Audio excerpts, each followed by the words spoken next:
बिस्मिल्लाहिर्रहमानिर्रहीम। अस्सलाम वालेकुम माय केमिस्ट फैमिली। ये है आपका favourite channel your free academia. उन बच्चों का चैनल जो केमिस्ट्री समझकर पढ़ना चाहते हैं। रट्टे वालों के लिए है कोई और चैनल। सब बोले 10 time my passion my chemistry. Now study time starts.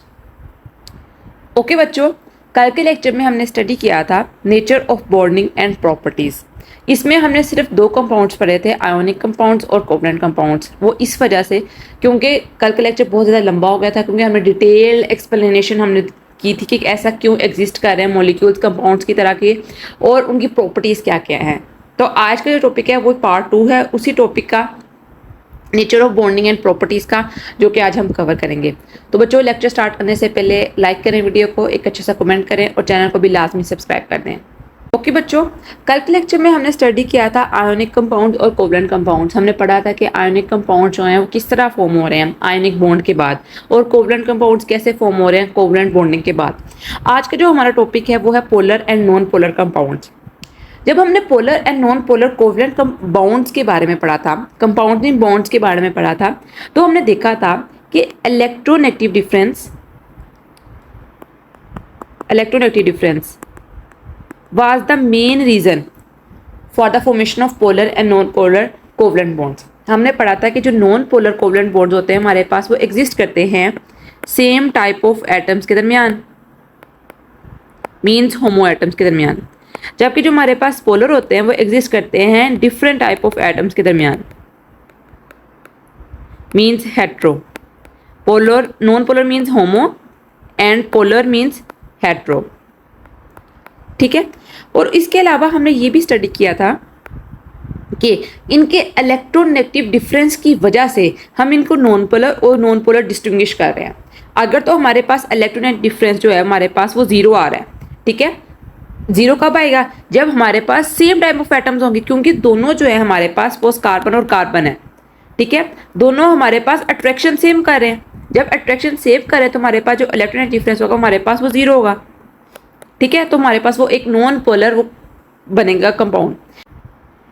जबकि दूसरी तरफ अगर इलेक्ट्रोनेगेटिव डिफरेंस 0 से ज़्यादा होगा, 0.1 0.2 वट एवर इट इज़, तो हमारे पास वो एक पोलर कंपाउंड बनेगा। आज हमने देखना है कि पोलर कंपाउंड और नॉन पोलर कंपाउंड की प्रॉपर्टीज़ क्या हैं। डेफिनेशन तो हमने देख ली कि कैसे कंपाउंड होते हैं। ऐसे कंपाउंड होते हैं जो कि पोलर मॉलिक्यूल से मिलकर बने होते हैं, उनको हम कहते हैं polar compounds. The compounds definition हम एक दफ़ा दोबारा रिवाइज कर लेते हैं। What are polar compounds? Compounds, ये आपकी बुक पे शायद ना की बनो तो आप लोग यहीं से लिख लो। Compounds having polar molecule is called polar compounds, ठीक है बच्चों।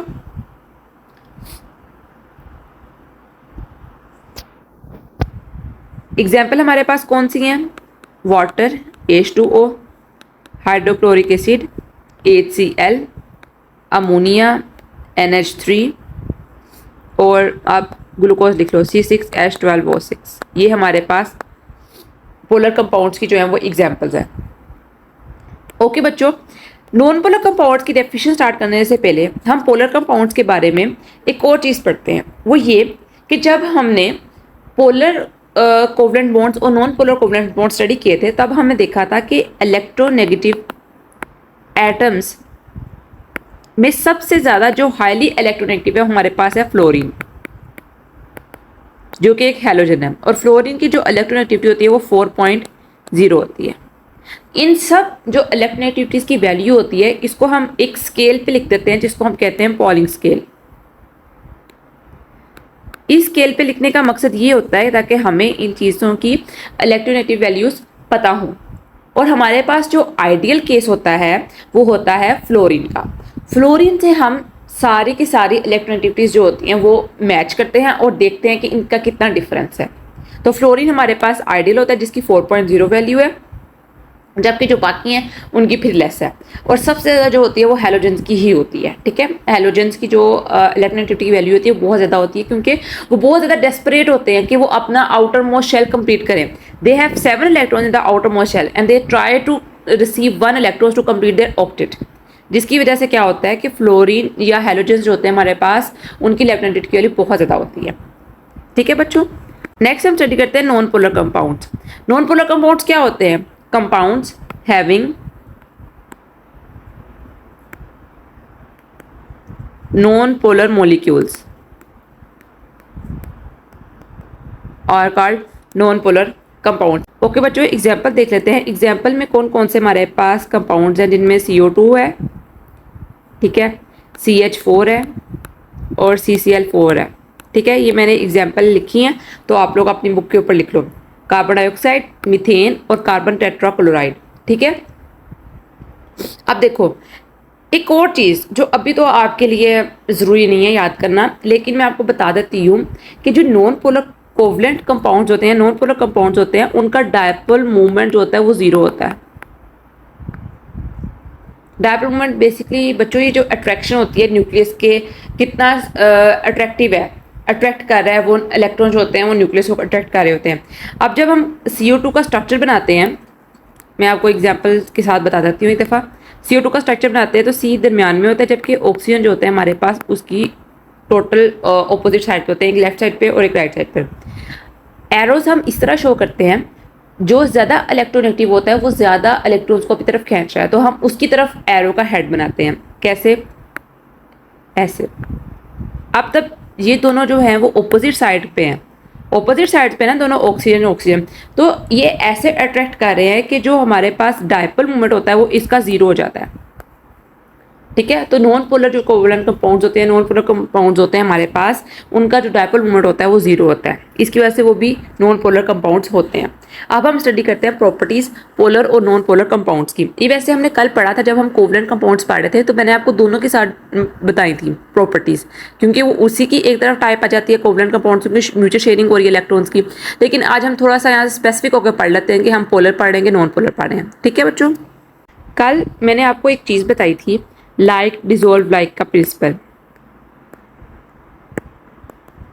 लाइक डिसॉल्व लाइक का प्रिंसिपल ये था बच्चों कि जैसा, अगर हम लिक्विड की बात करें, जैसा कोई सोल्यूट होगा वैसा ही वो सॉल्वेंट में सोल्यूबल होगा।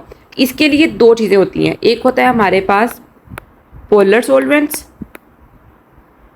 और दूसरे होते हैं नॉन पोलर सॉल्वेंट्स। ठीक है, पोलर सॉल्वेंट्स और non polar solvents. Polar solvents में हमारे पास आता है वाटर, नॉन पोलर सॉल्वेंट्स में होते हैं एसीटोन, अल्कोहल। ठीक है, दो ही रख लेते हैं हम अपने पास ताकि आपको कंफ्यूजन ना हो। ठीक है, अब जब पोलर कंपाउंड्स हैं, लाइक डिसॉल्व लाइक प्रिंसिपल क्या बता रहा है कि जो पोलर कंपाउंड्स हैं वो पोलर सॉल्वेंट्स में ही सोल्यूबल होंगे। लाइक डिसॉल्व लाइक का प्रिंसिपल ये बता रहा है। अब जो पोलर कंपाउंड्स हैं, जो सपोज हमारे पास शुगर है C6H12O6, शुगर है ना हमारे पास, ये एक पोलर कंपाउंड है। पोलर कंपाउंड पोलर सॉल्वेंट में ही सोल्यूबल होंगे। अब शुगर जो होगा हमारे पास वो वाटर में ज़्यादा सोल्यूबल होगा। ठीक है, अब सपोज हमारे पास है कार्बन डाइऑक्साइड, कार्बन डाइऑक्साइड जो हमारे पास अल्कोहल में ज़्यादा सोल्यूबल होगी इरिस्पेक्टिव ऑफ वाटर। तो ये प्रिंसिपल है हमारे पास किसका, पोलर और नॉन पोलर कोवलेंट कंपाउंड्स का, कि किस तरह जो पोलर कंपाउंड्स हैं वो पोलर सॉल्वेंट में सोल्यूबल होंगे, जबकि नॉन पोलर कंपाउंड्स जो हैं वो नॉन पोलर सॉल्वेंट में सोल्यूबल होंगे। ठीक है, अगर हम इलेक्ट्रिसिटी की बात करें, हम साथ साथ ये भी पढ़ रहे थे कि कंडक्शन ऑफ इलेक्ट्रिसिटी या कंडक्शन ऑफ हीट, वो भी प्रॉपर्टीज़ में हम पढ़ रहे थे। अगर हम बात करें कंडक्शन ऑफ इलेक्ट्रिसिटी की, तो बच्चों कल देखा था कंडक्शन ऑफ इलेक्ट्रिसिटी के लिए मेन प्रिंसिपल हमारे पास क्या है, मोबाइल या फिर फ्री इलेक्ट्रॉन्स या फिर आयंस। आयंस भी हो सकते हैं, पार्शली पॉजिटिव पार्शल नेगेटिव। ठीक है, अब जो नॉन पोलर कोवलेंट कंपाउंड्स हैं उसके अंदर क्या ये आयंस बनते हैं? द क्वेश्चन इज दिस, क्या नॉन पोलर कोवलेंट कंपाउंड्स के अंदर आयंस बनते हैं? द आंसर इज नो, क्योंकि उनके अंदर इलेक्ट्रोनेगेटिव डिफरेंस जो होता है वो जीरो होता है। आयंस कोवलेंट कंपाउंड्स में तभी बनते हैं जब इलेक्ट्रोनेगेटिव डिफरेंस प्रेजेंट होता है। जब इलेक्ट्रोनेगेटिव डिफरेंस प्रेजेंट ही नहीं होगा तो आयंस क्यों बनेंगे? इलेक्ट्रोनेगेटिव डिफरेंस प्रेजेंट होता है, तो जिसकी इलेक्ट्रोनेगेटिविटी की वैल्यू लो होती है वो पार्शियल पॉजिटिव होता है, और जिसकी इलेक्ट्रोनेगेटिव की वैल्यू हाई होती है वो पार्शियल नेगेटिव होता है। और जब ये कंपाउंड्स, पोलर कंपाउंड्स, जब ये आयोनाइज होते हैं, आयनाइज का मतलब क्या होता है कि आप स्प्लिट कर दो किसी भी कंपाउंड को उसके आयंस में। सपोज हमारे पास है HCl, H positive plus chloride negative, ये एक पोलर कोवलेंट कंपाउंड है, ये आयोनाइज हो चुके हैं, having partial negative on chloride and partial positive on hydrogen. अब ये कंडक्ट कर सकेगा इलेक्ट्रिसिटी को, इरिस्पेक्टिव ऑफ CO2 हो हमारे पास, इट कांट कंडक्ट इलेक्ट्रिसिटी, क्योंकि इनके अंदर इलेक्ट्रोनेगेटिव डिफरेंस एग्जिस्ट ही नहीं कर रहा कार्बन डाइऑक्साइड के अंदर।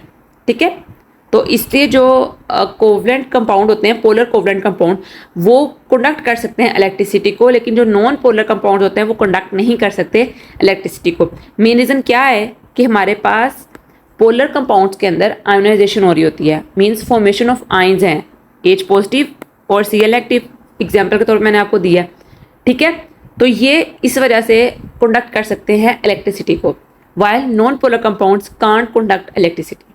ठीक है बच्चों, देखिए बच्चों यहाँ पर मैंने पोलर और नॉन पोलर कंपाउंड्स के दरमियान डिफरेंट एलिमेंट्स लिखे हैं और उनको डिस्टिंग्विश किए हैं। अब फर्स्ट देखो, फर्स्ट है HCl। H ज़्यादा इलेक्ट्रोपॉजिटिव होता है, मीन्स इसकी इलेक्ट्रोनेगेटिव की वैल्यू बहुत कम होती है, जबकि जो क्लोराइड होता है वो ज़्यादा इलेक्ट्रोनेगेटिव होता है, इसलिए इसको पार्शियल नेगेटिव का है।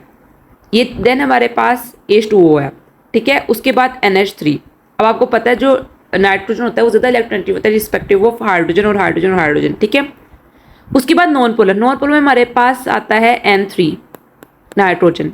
ठीक है, सेम मॉलिक्यूल CO2 जो मैंने आपको स्ट्रक्चर बताया अभी, CCl4, ये हमारे पास क्या है, सारे नॉन पोलर कंपाउंड्स। अब आप देखो इसके ऊपर कोई पार्शियल पॉजिटिव और पार्शियल नेगेटिव का कॉन्सेप्ट नहीं है। क्यों नहीं है? क्योंकि इनके ऊपर डिफरेंस ही नहीं है इलेक्ट्रोनेगेटिविटी का। जब इलेक्ट्रोनेगेटिविटी का डिफरेंस आएगा तब ही वो पार्शियल पॉजिटिव और पार्शियल नेगेटिव शो करेगा। जब इलेक्ट्रोनेगेटिव डिफरेंस नहीं आएगा तो कोई पार्शियल पॉजिटिव पार्शियल नेगेटिव नहीं है, वो सिर्फ एक सिंपल न्यूट्रल कंपाउंड है। ठीक है बच्चों, ओके बच्चों, नेक्स्ट जो है वो हमारे पास है coordinate covalent compounds. We know very well coordinate covalent compounds किन के होंगे, जिनके अंदर कोऑर्डिनेट कोवलेंट बॉन्ड्स बन रहे होंगे। For example NH3 plus BF3। हमने पढ़ा था कि जो बोरोन होता है, even after making bonds with 3 fluorine, वो इलेक्ट्रॉन डेफिशिएंट होता है 2 इलेक्ट्रॉन्स के लिए, and it accept 2 electrons from nitrogen, जिसके पास लोन पेयर होते हैं, और वो एक्ट कर रहा होता है एज अ डोनर एटम। जब इन दोनों को हम कंबाइन करते हैं तो हमारे पास कोऑर्डिनेट कोवलेंट कंपाउंड बन जाते हैं।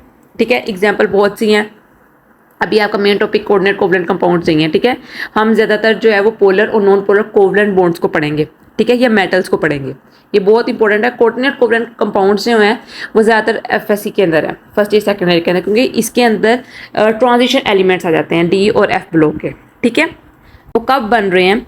वो बन रहे हैं जब कोऑर्डिनेट कोवलेंट बॉन्ड एग्जिस्ट कर रहा है एलिमेंट्स के अंदर।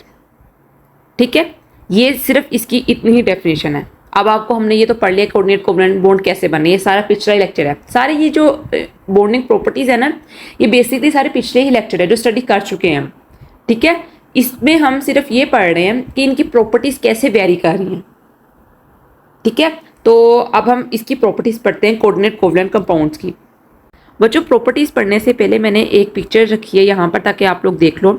यहाँ पर देखो एटम 1 है हमारे पास। ठीक है, एटम 1 के पास 2 लोन पेयर ऑफ इलेक्ट्रॉन्स हैं। ठीक है, और एटम 2 जो है वो डेफिशिएंट है कि उसको अपना ऑक्टेट कंप्लीट करना है, तो वो एक्सेप्ट करेगा lone pair of electrons donor से। अब यहाँ पर एक चीज़ आती है, जब कोऑर्डिनेट कोवलेंट कंपाउंड्स के अंदर शेयरिंग हो रही होती है, एक एटम शेयर कर रहा होता है, दूसरा एक्सेप्ट करता है और एक एटम शेयर करता है। ठीक है, तो इसका मतलब ये नहीं है कि फर्स्ट ने अपने इलेक्ट्रॉन्स जो हैं वो डिस्पोज ऑफ कर दिए, वो उससे फारिग हो गया। इस तरह तो अगर वो अपने 2 इलेक्ट्रॉन्स दे देगा इसे, तो क्या होगा, ये इलेक्ट्रॉन डेफिशिएंट होगा, इलेक्ट्रॉन डेफिशिएंट हो जाएगा। अब इसका क्या हल है? इसका उन्होंने ऐसे किया कि ये दोनों आपस में शेयरिंग कर रहे हैं। ये वाले जो 2 लोन पेयर इलेक्ट्रॉन्स हैं, ये इसके एटम के न्यूक्लियस को भी की तरफ अट्रैक्शन काज कर रहे हैं और इसकी तरफ भी अट्रैक्शन काज कर रहे हैं। इसकी वजह से ये एक तरह की म्यूचुअल शेयरिंग ही है, लेकिन इसके अंदर सिर्फ एक जो है वो डोनेट कर रहा है इलेक्ट्रॉन्स, दूसरा सिर्फ एक्सेप्ट कर रहा है। ठीक है बच्चों, अब अगर हम प्रॉपर्टीज पढ़ें कोऑर्डिनेट कोवलेंट कंपाउंड्स की, वो क्या है? वो कहते हैं coordinate covalent compound share similarities with covalent compounds in terms of properties. ये वो अपनी प्रॉपर्टीज जो है वो शेयर कर रहे हैं कोवलेंट कंपाउंड्स के साथ, सेम जैसे हमारे पास पोलर और नॉन पोलर कोवलेंट कंपाउंड्स ने की थी कोवलेंट कंपाउंड्स के साथ। In these compounds nuclear held together by shared pair of electrons. ये जो न्यूक्लियर होता है उसको शेयर्ड पेयर ऑफ इलेक्ट्रॉन्स होते हैं वो अट्रैक्ट कर रहे होते हैं, दोनों तरफ म्यूचुअल अट्रैक्शन हो रही होती है। They do not readily forms ion when placed in water.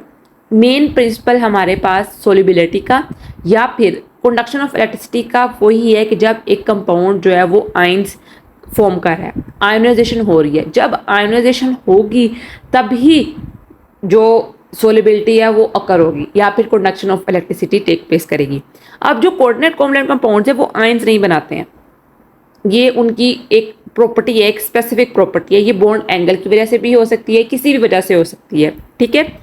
तो इस वजह से ये सोल्यूबल नहीं होते वाटर के अंदर, ठीक है, but they are soluble in non polar solvent. Non polar solvent को हम ऑर्गेनिक सॉल्वेंट भी कहते हैं, ठीक है। तो इसका मतलब क्या हुआ कि coordinate covalent compounds have less solubility in polar solvents while greater solubility in non polar solvents, greater solubility in non polar solvents.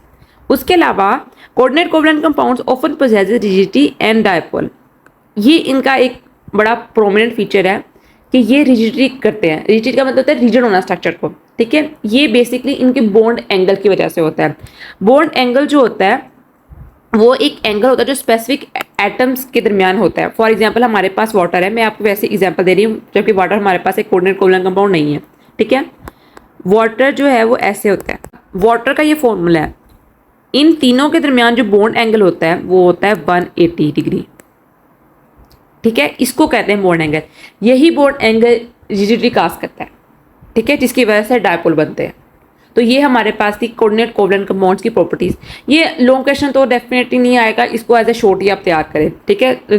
2-4 properties लिखी हैं, इसको पॉइंट्स में लिखें, एक पैराग्राफ की शक्ल में कभी क्वेश्चन को अटेम्प्ट ना किया करें, वो बड़ा शॉर्ट और कंसाइज सा लगता है। आप इसको पॉइंट्स में लिखा करें या हेडिंग बना लिया करें, that would be very very awesome, ठीक है। Next the last one topic and the most easy one. मुझे मेटल्स को पढ़ाना बहुत अच्छा लगता है क्योंकि वो बहुत ईजी है। उनके अंदर सिर्फ एक प्रिंसिपल है, वो क्या है? फ्री इलेक्ट्रॉन्स का। इन्हीं फ्री इलेक्ट्रॉन्स ने इनकी सारी प्रॉपर्टीज को इफेक्ट करना है।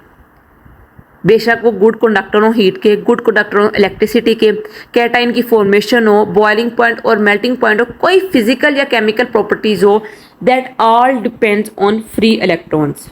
और ये मेटल की स्पेसिफिक प्रॉपर्टी है कि मेटल्स के पास फ्री इलेक्ट्रॉन्स बहुत ज़्यादा होते हैं, मोबाइल और फ्री इलेक्ट्रॉन्स, जिसकी वजह से इनकी प्रॉपर्टीज़ जो हैं वो सबसे ज़्यादा अलहदा होती हैं। ये हर एक चीज़ में इंपॉर्टेंट होते हैं, ठीक है।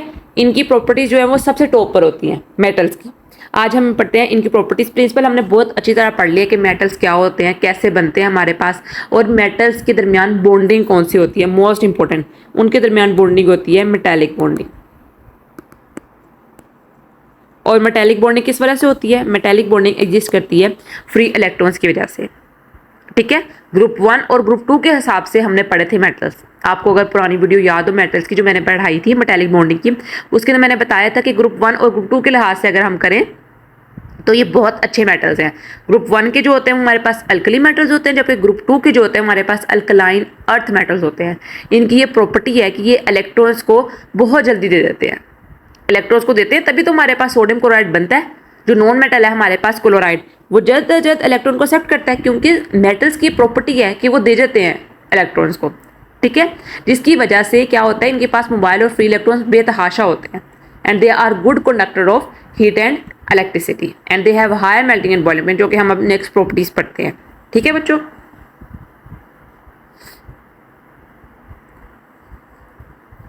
उससे पहले मैंने यहाँ पर एक पिक्चर लगाई है, आप देखो। सोडियम, हमें पता है जो सोडियम होता है उसके ऊपर एटॉमिक चार्ज होता है 11। इसकी इलेक्ट्रॉनिक कन्फिगरेशन करें तो होती है 2, 8 और 1, ठीक है। अब इसने अपना ये 1 वैलेंस इलेक्ट्रॉन जो है वो इसको देना है, क्योंकि इसको 7 इलेक्ट्रॉन और चाहिए कि अपना ऑक्टेट कंप्लीट करे। तो वो कहती है कि नहीं मैं दे देती हूँ एक, ताकि मेरा जो पीछे वाला ऑक्टेट है वो कंप्लीट रहे। ठीक है, जिसकी वजह से देखो आप जितने उसने एक इलेक्ट्रॉन दिया है ना, वो यहाँ पर एज अ मोबाइल और फ्री इलेक्ट्रॉन्स डिवॉल्व कर रहे होते हैं। मैग्नीशियम में देख रहा हूँ, मैग्नीशियम का 12 होता है, 2 8 और 2 इलेक्ट्रॉन्स मोबाइल और फ्री इलेक्ट्रॉन्स हर एक जो एटम है न्यूक्लियस के इर्द गिर्द। देखो सेम एल्यूमिनियम में क्या होता है, 2 8 और 3। तो इसका मतलब क्या हुआ बच्चों कि जितना आपका एटॉमिक नंबर ज्यादा होता जाएगा वो उतने अच्छे हमारे पास मेटल्स बनते जाएंगे, उतने वो स्ट्रॉन्ग मेटल्स बनते जाएंगे। ठीक है, अब अगर आप हार्डनेस चेक करो, मैंने आपको उस लेक्चर में बताया था कि जो सोडियम और पोटेशियम होता है, दे आर सॉफ्ट मेटल, इतने सॉफ्ट होते हैं you can even cut with knife. लेकिन अगर आप इसी के रिस्पेक्टिव फ्रांसियम चेक करो, that would be very hard, वो बड़ा हार्ड होगा। ठीक है, उसके एटॉमिक नंबर की वजह से, उसके मोबाइल और फ्री इलेक्ट्रॉन्स की वजह से। ठीक है बच्चों, ओके बच्चों, अब हम पढ़ते हैं प्रॉपर्टीज मेटल्स की। सबसे पहले प्रॉपर्टीज, मोस्ट प्रोमिनेंट प्रॉपर्टी जो मेटल की है वो है कंडक्शन ऑफ इलेक्ट्रिसिटी। हम दोनों को अलग अलग लेवल से पढ़ेंगे, इलेक्ट्रिसिटी को भी और हीट को भी, ताकि अच्छी तरह समझ आ जाए। सबसे पहले है कंडक्शन ऑफ इलेक्ट्रिसिटी। हमने पढ़ा था कि कंडक्शन ऑफ इलेक्ट्रिसिटी जो होती है ना, वो आयंस की वजह से होती है। जितनी ज़्यादा आयंस प्रेजेंट होंगे हमारे पास सॉल्वेंट के अंदर, सोल्यूट के अंदर, सोल्यूशन के अंदर, तो उतने कंडक्शन जो होगी इलेक्ट्रिसिटी की वो पॉसिबल होगी।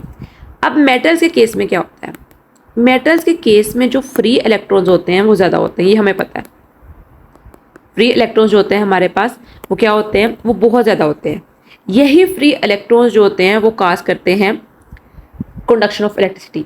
अब इसका प्रिंसिपल कैसे है, जब हमने इलेक्ट्रिसिटी प्रोवाइड करनी होती है, जब हम इलेक्ट्रिसिटी देते हैं, जो इलेक्ट्रिसिटी होती है वो चार्जेस की वजह से, मींस इलेक्ट्रॉन्स की वजह से वो ट्रैवल करती है। जब हम प्रोवाइड करते हैं कोई voltage, specific electric field provide करते हैं, तो जो इलेक्ट्रॉन्स होते हैं वो एक्सेप्ट कर लेते हैं करंट को, नेगेटिवली चार्ज होते हैं, करंट को ले लेते हैं हमारे पास। तो क्या होता है, कंडक्शन ऑफ इलेक्ट्रिसिटी फिर पॉसिबल होती है। एक इलेक्ट्रॉन से लेते हैं, फिर दूसरे को देते हैं, फिर तीसरे को देते हैं, इस तरह वो पूरा जो एक सी पूल बना होता है हमारे पास इलेक्ट्रॉन्स का, मोबाइल और फ्री इलेक्ट्रॉन्स का, उसके अंदर ये पास कर देते हैं इलेक्ट्रिसिटी, जिसकी वजह से इलेक्ट्रिसिटी जो होती है वो मेटल्स के अंदर पास कर जाती है। और मेटल्स जो होते हैं गुड कंडक्टर होते हैं इलेक्ट्रिसिटी के, किस वजह से, मोबाइल और फ्री इलेक्ट्रॉन्स की वजह से। अब अगर हम दूसरी प्रॉपर्टी पढ़ें जो कि है कंडक्शन ऑफ हीट। ठीक है, they are good conductors of heat. आपको पता है मेटल्स जो होते हैं हमारे पास वो गुड कंडक्टर्स होते हैं हीट के। इसकी भी एक रीज़न यही है, फ्री और मोबाइल इलेक्ट्रॉन्स। लेकिन इसके साथ साथ एक और वजह यह है कि जब आप हीट करते हो मेटल को, तो जो इलेक्ट्रॉन्स होते हैं ना प्रेजेंट, वो अब्जॉर्ब कर लेते हैं एनर्जी को, और वो एनर्जी जो होती है वो हमारे पास होती है काइनेटिक एनर्जी। ठीक है, अब हम उनको कहते हैं इलेक्ट्रॉन्स को कि वो फ्री इलेक्ट्रॉन्स होते हैं। फ्री इलेक्ट्रॉन से मुराद क्या है कि वो जो एक न्यूक्लियस है उसके इर्द गिर्द घूमते रहते हैं, उनका जो सी पूल है उसके अंदर। जब एक इलेक्ट्रॉन ने एनर्जी ऑब्जर्व की है, ठीक है, तो वो दूसरे को प्रोवाइड करता है, आपस में टकराते हैं, वाइब्रेशन काज होती है, तो वो एक इलेक्ट्रॉन से दूसरे इलेक्ट्रॉन तक जो हीट है वो ट्रांसफर होती है, फिर दूसरे से तीसरे, तीसरे से चौथे, इस तरह कर करके जो सारा सी पूल होता है हमारे पास, उसके अंदर कंडक्शन जो होती है हीट की वो पॉसिबल हो जाती है। काइनेटिक एनर्जी होती है वो हर एक इलेक्ट्रॉन के पास चले जाती है, जिसकी वजह से क्या होता है, अगर आप सपोज, मैं एग्जांपल आपको बताती हूँ कि अगर आप एक मेटल स्पून लो, ठीक है, तो क्या होता है, आप उसको स्टोव के ऊपर रखो, आप फ्लेम ऑन करो, तो आप एक साइड से पकड़े हो स्पून और दूसरी साइड पे आपने उसको स्टोव के ऊपर रखा हुआ है, तो after some time you will feel heat. आपको थोड़ी सी गर्माइश का एहसास होगा कि नहीं, अब जो स्पून है हमारे पास वो गर्म हो रहा है। वो क्यों हो रहा है, वो यही प्रिंसिपल है कि जो इलेक्ट्रॉन्स और फ्री इलेक्ट्रॉन्स है वो बहुत प्रेजेंट है उस मेटल के अंदर, उस स्पून के अंदर, जब वो एक एंड पर हीट अप हो रहा है तो दूसरे एंड तक वो खुद ब खुद जा रहे हैं, जिसकी वजह से जो स्पून है वो गर्म हुआ है और कंडक्शन ऑफ इलेक्ट्रिसिटी पॉसिबल हुई है। ठीक है बच्चों। नेक्स्ट मोस्ट इंपॉर्टेंट प्रॉपर्टी जो है वो है मेटेलिक लस्टर। मेटेलिक लस्टर से मुराद क्या है? Metallic means metal, lustre means shine या ब्राइटनेस। अब ये प्रॉपर्टीज भी सिर्फ मेटल्स में है कि जो मेटल्स होते हैं वो बहुत ज़्यादा शाइनी होते हैं, मतलब कि स्पार्क देते हैं, जब आप देखते हो तो उनको शाइन देते हैं। इसका भी एक ही रीज़न है कि फ्री और मोबाइल इलेक्ट्रॉन्स की प्रेजेंस। अब देखो प्रेजेंस जो है वो यही है फ्री और मोबाइल इलेक्ट्रॉन्स की, बस जो डिफरेंस आ रहा है ना कि हम उसको देख किस तरह रहे हैं, वो कंडक्शन किस तरह हो रही है। अब जब हमने इलेक्ट्रिक फील्ड देखी थी, इलेक्ट्रिसिटी की कंडक्शन देखी थी, तो हम देख रहे थे रीजन तो फ्री और मोबाइल इलेक्ट्रॉन्स ही है हमारे पास, फ्री और मोबाइल इलेक्ट्रॉन्स ही काज कर रहे हैं इलेक्ट्रिसिटी कंडक्शन को, लेकिन इसका प्रिंसिपल थोड़ा सा चेंज है। हीट देख रहे थे, फ्री और मोबाइल इलेक्ट्रॉन्स ही हमारे पास जो है वो कंडक्शन ऑफ हीट को पॉसिबल फरमा रही है, लेकिन प्रिंसिपल डिफरेंस है, काइनेटिक एनर्जी काज कर रही है ये। अब अगर हम मेटेलिक क्लस्टर देखें, means why metals are shining, आप इसको इस तरह भी लिख सकते हो, वाई मेटल्स आर, क्वेश्चन आ सकता है आपको एक्सप्लेन करें कि वाई मेटल्स आर शाइनिंग, तो हम अब डिस्कवर करते हैं कि ऐसा क्यों होता है। अब हमने देख लिया कि जो मेटल्स होते हैं उनके पास होते हैं फ्री इलेक्ट्रॉन्स, ठीक है। इन फ्री इलेक्ट्रॉन्स के अंदर होती है मोशन, वाइब्रेशनल मोशन। ये जो होते हैं ना ये मूव करते रहते हैं हर जगह, टू एंड फ्रो मोशन होती है इनकी। टू एंड फ्रो जो मोशन होती है वो हमारे पास वाइब्रेशनल मोशन होती है, ठीक है, आगे पीछे ऊपर नीचे हर जगह, ठीक है, ये मूव कर रहे होते हैं। जब लाइट पड़ती है ना इनके ऊपर, मेटल्स के ऊपर, मींस फ्री इलेक्ट्रॉन्स के ऊपर लाइट पड़ती है, लाइट क्रॉस करती है मेटल्स को। मैं आपको समझाती हूँ, एक फ्लो चार्ट के अंदर बता देती हूँ ताकि आपको समझ आए।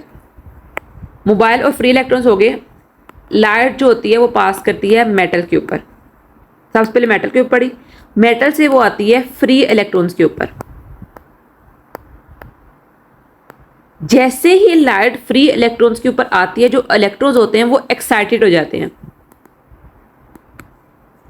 जो एक एटम होता है ना उसके अंदर हमने स्टेट्स पढ़ी थी, हमने पढ़ा था ना ग्राउंड स्टेट और हायर स्टेट, बोहर के एटॉमिक मॉडल के अंदर, रिमाइंड करो उसको। एक ग्राउंड स्टेट होती है और एक एक्साइटेड स्टेट होती है, ये दो हमारे पास स्टेट्स होती हैं। जो ग्राउंड स्टेट होती है ना, एटम जो होता है हमारे पास ज़्यादातर उसी के अंदर एग्जिस्ट कर रहे होते हैं एटम और इलेक्ट्रॉन्स जो होते हैं हमारे पास, क्योंकि ये स्टेबल होते हैं। एक्साइटेड स्टेट के अंदर वो स्टेबल नहीं होते, वो अनस्टेबल होते हैं, उन्होंने किसी ना किसी तरह ग्राउंड स्टेट में आना ही होता है। अब जब लाइट फॉल करती है किस पे, मेटल्स पर, मेटल्स के बाद फ्री इलेक्ट्रॉन्स, क्योंकि मेटल्स के अंदर हमारे पास फ्री इलेक्ट्रॉन्स हैं। जैसे ही लाइट फ्री इलेक्ट्रॉन्स पे फॉल करती है तो इलेक्ट्रॉन्स एक्साइटेड हो जाते हैं, ठीक है। अब मैंने आपको एक बात बताई ना कि एक्साइटेड हो जाते हैं और वो ऊपर एक्साइटेड स्टेट के ऊपर चल जाते हैं और वहाँ पर वो अनस्टेबल होते हैं और उन्होंने वापस आना ही होता है। आफ्टर फ्यू मिनट्स, फ्यू मिली सेकेंड में काम हो रहा है, क्योंकि आप सामने रखो तो फ़ौरन ही आपको मेटल जो होता है वो लस्ट्रस नज़र आ रहा होता है, शाइनी नज़र आ रहा होता है। तो क्या होता है, जो एक्साइटेड स्टेट के इलेक्ट्रॉन्स होते हैं वो वापस आते हैं ग्राउंड स्टेट पे। जब वो ग्राउंड स्टेट से एक्साइटेड स्टेट में गए हैं तो हमें पता है ग्राउंड स्टेट जो होती है वो क्या होती है, वो होती है लो एनर्जी लेवल की। एक्साइटेड स्टेट होती है हाई एनर्जी लेवल की, ये हमने बोहर के एटॉमिक मॉडल बहुत अच्छी तरह पढ़ा था। जैसे ही वो एक्साइटेड स्टेट से ग्राउंड स्टेट में वापस आते हैं तो क्या होता है, वो इमिट करते हैं एनर्जी को, इमिट कर रहे हैं एनर्जी को फॉर्म ऑफ लाइट के अंदर। ये एक प्रिंसिपल है इलेक्ट्रॉन्स का, मेटल्स के अंदर जो फ्री इलेक्ट्रॉन्स है उनका प्रिंसिपल है, जिसकी वजह से जब लाइट पड़ती है तो वो रिफ्लेक्ट होती है और वो हमें नजर आती है, ठीक है बच्चों। प्रिंसिपल मैं आपको एक दफ़ा दोबारा समझाती हूँ, गौर से समझो। क्या है क्वेश्चन, उन्होंने पूछा है कि जो मेटल्स होते हैं वो क्यों लस्ट्रस अपीयर होते हैं, क्यों शाइनी अपीयर होते हैं। तो रीज़न क्या है, जैसे ही लाइट फॉल करती है मेटल्स के ऊपर, सुन रहे बच्चों, कंसेप्ट क्लियर करो अपना। लाइट फॉल करती है मेटल्स के ऊपर, मेटल्स के अंदर होते हैं फ्री इलेक्ट्रॉन्स, लाइट फॉल करी आप समझ लो फ्री इलेक्ट्रॉन्स के ऊपर, तो जो फ्री इलेक्ट्रॉन्स होते हैं वो एक्साइटेड हो जाते हैं। पहले वो थे ग्राउंड स्टेट के अंदर, फिर वो चले गए एक्साइटेड स्टेट के अंदर। ग्राउंड स्टेट जो थी वो हमारे पास क्या थी, वो थी स्टेबल, जबकि एक्साइटेड स्टेट थी हमारे पास अनस्टेबल। कुछ देर वहाँ पर रहे, उसके बाद दोबारा वो वापस आ गए ग्राउंड स्टेट के अंदर, क्योंकि उन्होंने स्टेबिलिटी अटेन करनी थी। अब जब प्रिंसिपल है हमारे पास, जब भी इलेक्ट्रॉन्स हाई एनर्जी लेवल से लो एनर्जी लेवल तक आते हैं तो वो इमिट करते हैं एनर्जी को, और जो मेटल्स हैं वो इमिट कर रहे हैं एनर्जी को in the form of light. इसकी वजह से क्या होता है, जब वो इमिट करते हैं energy in the form of light तो रिफ्लेक्शन काज होता है और वो हमारी आंखों में नज़र आता है और हमें पता चलता है कि किस तरह जो मेटल्स होते हैं वो शाइनी होते हैं। ठीक है बच्चों, आई होप सो कि आपको इसकी बहुत अच्छी तरह समझ आई होगी। अब जो दूसरी प्रॉपर्टी है वो है मेलेबिलिटी और डक्टिलिटी। ये बहुत इंपॉर्टेंट प्रॉपर्टीज़ हैं। मेलेबिलिटी कहते हैं बच्चों मेटल्स की ऐसी प्रॉपर्टी जिसकी वजह से हम उनको शीट्स में कन्वर्ट कर सकते हैं। ठीक है, शीट्स में एल्यूमिनियम फॉयल की शीट्स देखी है ना, जिसके अंदर हम अपना अक्सर लंच वगैरह रखते हैं। ठीक है, वो क्या है, वो मेटल ही है हमारे पास जो एल्यूमिनियम है। ठीक है, तो मेटल्स की क्या प्रॉपर्टी है कि मेटल्स इस हद तक सॉफ्ट होते हैं, उनके अंदर ऐसे मतलब कि फ्री इलेक्ट्रॉन्स की वजह, ये फ्री इलेक्ट्रॉन्स की है क्योंकि फ्री इलेक्ट्रॉन्स मूव कर रहे होते हैं ना, तो वो रिजिड नहीं होता स्ट्रक्चर मेटल्स का, जिसकी वजह से हम मेटल्स को फोल्ड कर सकते हैं, रोल कर सकते हैं किसी भी शीट के अंदर। नेक्स्ट है ductility. Metals can be drawn into wires. आपने कॉपर वायर्स देखी हैं, आप कोई इलेक्ट्रिक सर्किट निकालो तो उसके अंदर आपको कॉपर वायर्स नजर आएंगी। कॉपर हमारे पास एक मेटल ही है। ठीक है, तो ये प्रॉपर्टीज है मेटल की कि मेटल्स को आप शीट्स में भी कन्वर्ट कर सकते हो और मेटल्स को आप वायर्स में भी कन्वर्ट कर सकते हो। It's due to the presence of free electrons. और इसके अलावा एक ये बात भी है कि जो मेटेलिक बॉन्ड होते हैं ना वो नॉन डायरेक्शनल होते हैं, इनकी कोई डायरेक्शन नहीं होती, कोई डायरेक्शन नहीं होती। इसके अंदर नॉन डायरेक्शन जो होते हैं हमारे पास इलेक्ट्रॉन्स प्रेजेंट होते हैं, क्योंकि इसके अंदर कोई लोकलाइज्ड बॉन्ड ही नहीं होता हमारे पास मेटल के अंदर। जबकि आयनिक बॉन्ड पढ़े थे हमने, कोवलेंट कंपाउंड पढ़े थे, वो डायरेक्शनल थे। कोऑर्डिनेट कोवलेंट बॉन्ड पढ़े थे, वो भी डायरेक्शनल थे। लेकिन मेटल्स के अंदर ये प्रॉपर्टी है ही नहीं है। ठीक है, क्योंकि इसकी वजह से क्या होता है, जैसे ही आप फोर्स अप्लाइड करते हो मेटल्स के ऊपर, फोर्स अप्लाइड करते हो तो जो इलेक्ट्रॉन्स होते हैं, इलेक्ट्रॉन्स न्यूक्लियस की तरफ अटैक तो नहीं होते, फ्री मूव कर रहे होते हैं, तो इलेक्ट्रॉन्स जो होते हैं वो अपनी जगह चेंज कर लेते हैं, वो मूव कर जाते हैं एक जगह से दूसरी जगह, जिसकी वजह से हम शीट जो मेटल है उसको पुश और पुल कर सकते हैं, किसी तरह भी उसको कन्वर्ट कर सकते हैं किसी भी फॉर्म के ऊपर।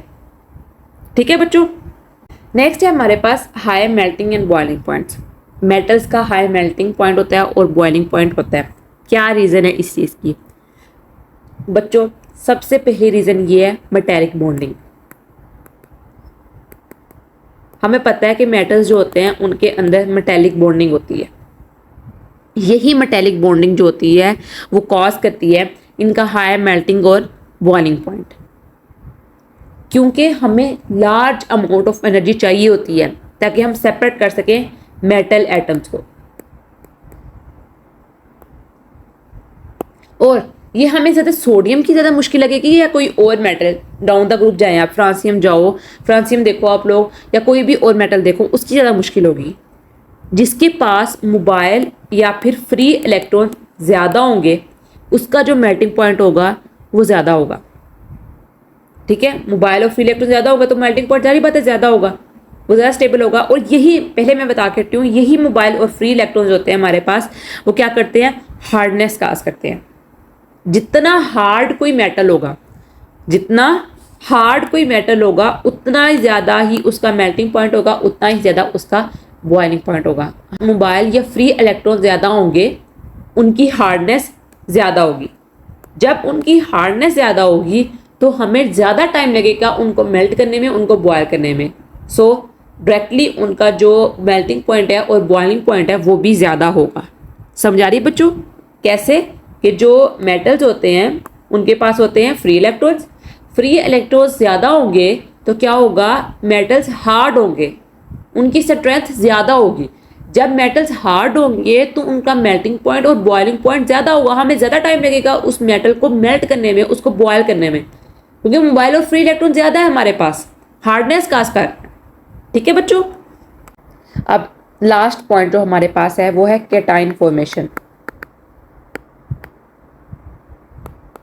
हमने पढ़ा कि जो मेटल्स होते हैं वो बहुत इलेक्ट्रोपॉजिटिव होते हैं।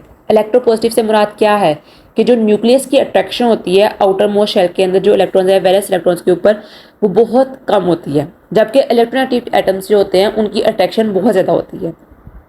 जिसकी वजह से क्या होता है, जो मेटल्स होते हैं वो इलेक्ट्रॉन्स को बहुत जल्दी दे देते हैं।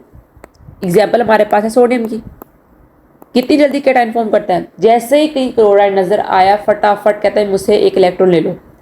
खुद बेशक अनस्टेबल हो जाता है, ऊपर पॉजिटिव चार्ज ले आता है, कैटायन फॉर्म कर देता है कि मेरे पास कमी है एक इलेक्ट्रॉन की, लेकिन क्या करता है, क्लोरीन को दे देता है अपना एक इलेक्ट्रॉन।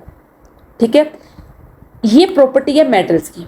मेटल्स क्या करते हैं, दो रीजन है। हमने चैप्टर नंबर 3 पढ़ा था मॉडर्न पीरियोडिक टेबल के अंदर, शील्डिंग इफेक्ट के बारे में और आयोनाइजेशन एनर्जी के बारे में। शील्डिंग इफेक्ट बेसिकली हमारे पास अट्रैक्शन होती है। ठीक है, अट्रैक्शन न्यूक्लियस की आउटर मोस्ट वैलेंस इलेक्ट्रॉन्स के ऊपर। डाउन द ग्रुप अगर आप जाओ तो शील्डिंग इफेक्ट इंक्रीज करता है। ग्रुप 1 के एंड तक जाओ तो शील्डिंग इफेक्ट इंक्रीज करेगा। जब शील्डिंग इफेक्ट इंक्रीज करेगा तो आयनाइजेशन एनर्जी डिक्रीज करेगी।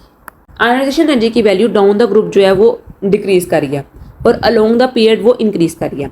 अब मेटल्स जो ग्रुप 1 और ग्रुप 2 के हैं उनका shielding effect down the group ज़्यादा हो रहा है। न्यूक्लियस की और इलेक्ट्रॉन्स की जो अट्रैक्शन है वो कम हो रही है, इलेक्ट्रॉन्स आसानी से निकल सकते हैं। आयनाइजेशन एनर्जी की वैल्यू फिर कम होगी ना। जितना स्ट्रांगली जो इलेक्ट्रॉन है वो न्यूक्लियस की तरफ अट्रैक्ट होगा, उतनी ही आयनाइजेशन एनर्जी की जो वैल्यू होगी वो ज़्यादा होगी। Down the group ionisation energy की वैल्यू डिक्रीज करी क्योंकि एटॉमिक साइज जो है वो ज़्यादा हो रहा है। एटॉमिक साइज ज़्यादा होगा तो न्यूक्लियस की जो अट्रैक्शन है आउटर मोस्ट इलेक्ट्रॉन के ऊपर वो बहुत ज़्यादा कम हो जाएगी, तो इलेक्ट्रॉन को निकालना बहुत ज़्यादा आसान होगा।